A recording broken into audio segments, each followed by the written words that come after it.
Michelle here. Today I'm going to show you how I like to work on water-soluble fabric, and the water-soluble fabric that I use is Romeo. And a lot of people know that. I've been using Romeo for over 20 years. I like it because it's heavy and it washes out slowly. It's not like the ones you just pop in the water and it disappears. This one is firm. It doesn't need a hoop. You can draw on it, you can stamp on it, you can print on it through your computer inkjet printer. And when you've finished, whatever you do, it just disappears when you've stitched on it. So I'm going to show you some of the things I've done. I make a lot of freestanding things, and which could be features and wherever they want to be. So I've stitched around the edge, and then stitched a sort of grid. You could trace it and that way, but I just free stitch it. And in the spaces, I do little grids, whatever I make up as I go along. Although you could have done proper drawings before, so you know what you're doing.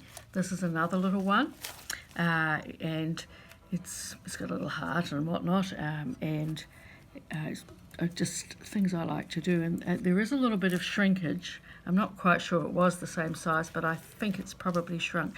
So that's my finished little one.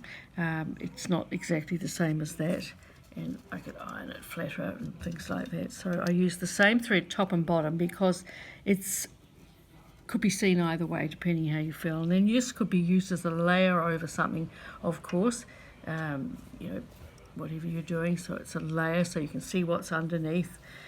All these things to add to your stash. Now, to do this particular thing, I've used my pen, drawn a line right round. I don't always do that. I usually free stitch. So then I might just draw a line down here, and that would be what I would. So let's just say I've arrived here, and we'll do this little stitch, this one across here. This little piece is going to be a page for my sort of paper book I was working on last week. But when I've been round twice and I've filled up all my spaces and done all my bits and pieces inside, I will then put a little zigzag on to just like this, just to give the selvage edge on it, and like this one here. And I'll go around just a little tiny zigzag just to finish it off, so it's pulling in all those loose lines that are going. You cannot zigzag straight onto the surface because it will just pull apart when you wash it out. But it's nice to use it over the top when you finish. You see, I haven't done that there, and it's not got that nice selvagey look like this one has. Potential I could come back.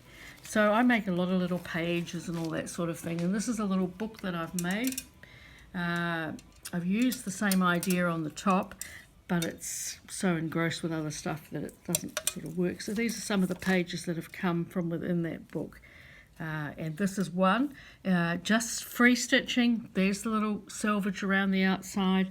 Stitch the grid, stitch basically the same things all it. And when I finished working it, I pin it out onto a piece of polystyrene and just lower it gently into water and leave it until the water soluble has disappeared. Now, I've made whole garments with this stuff, and I just put it in the bath when we had a bath and left it overnight to just wash out and then wash it again. And you can feel it's nice and soft, this one. But as well as using free stitching, you can use your automatic stitches. This one has the same. I've stitched the grid, stitched around the outside, stitched the lines up and down, make the grid. But over these ones this way, I've stitched a little leaf stitch that you've got on most machines. I have. I've also go around the outside with the leaf, and you can see it holds its own fairly well. I've used it as a page, but it could be an overlap for something else. And again, I've done another one here where I've made the grid, and then I've used a stamp to stamp a fern leaf onto it. I've probably used Stays On or a paint or something like that, and then I've stitched those pages because this book is my little Kiwi in the Bush book.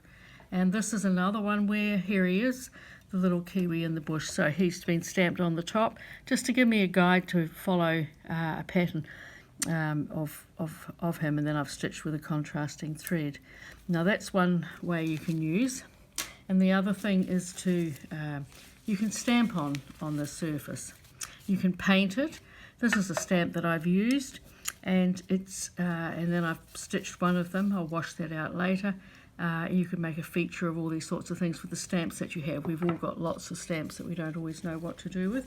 And this here, because you can draw on it, this is a lino block which Dejan Savelle made for me. It's absolutely beautiful, and I've just drawn all like a rubbing, but it's a drawer, and I'm just starting to stitch onto it, so around the shapes, and I'm doing granite stitch in the little spaces as I go along.